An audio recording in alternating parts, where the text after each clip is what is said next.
নতুন লয়েডের AC install করছি আর এই দেয়ালে ইনডোরটা বসবে আর ঠিক এর অপোজিট সাইডে পাইপটা বেরিয়ে টপ ফ্লোরে গিয়ে আউটডোরটা বসবে। আমাদের ইনডোরের ক্ল্যাম্প বসানো কমপ্লিট আর এখান দিয়ে পাইপটা বার হবে, ছিদ্র করে নিয়েছি। 35 ফুটের পাইপ র্যাপিং ইনসুলেশন করে রেডি করে নিয়েছি। এখানে কোম্পানি দিয়েছে 10 ফুট, তার সাথে আমরা অ্যাড করেছি 25 ফুট। পাইপটা আমরা উপরে উঠিয়ে নিয়েছি, এবার সুন্দর করে এটা ড্রেসিং করে নেব। মেশিনের সাথে 10 ফুট 4 কোর কেবিল ছিল, তার সাথে আমরা 25 ফুট 4 কোর কেবিল জয়েন করে নেব। আমাদের এখানে পাইপ ড্রেসিং করা কমপ্লিট হয়ে গেছে। এবার আমরা আউটডোরটা এইখানে বসাবো। এখানে স্যাটেল করে উপরে তুলে নিয়েছি সুন্দর করে। আউটডোর বসানো আমাদের কমপ্লিট। রাত হয়ে গেছে, 30 থেকে 35 মিনিট ভ্যাকুম হবে, তারপর এটাতে গ্যাস ছেড়ে দেবো। আমরা গ্যাস ছেড়ে দিয়ে মেশিন অন করে তারপর আপনাদেরকে দেখাচ্ছি।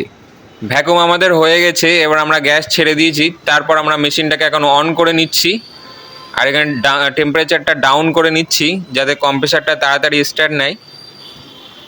মেশিন আমাদের স্টার্ট নিয়ে নিয়েছে আর একদম নর্মাল ঠান্ডা হচ্ছে। দেখা হচ্ছে নেক্সট কোনো ভিডিওতে।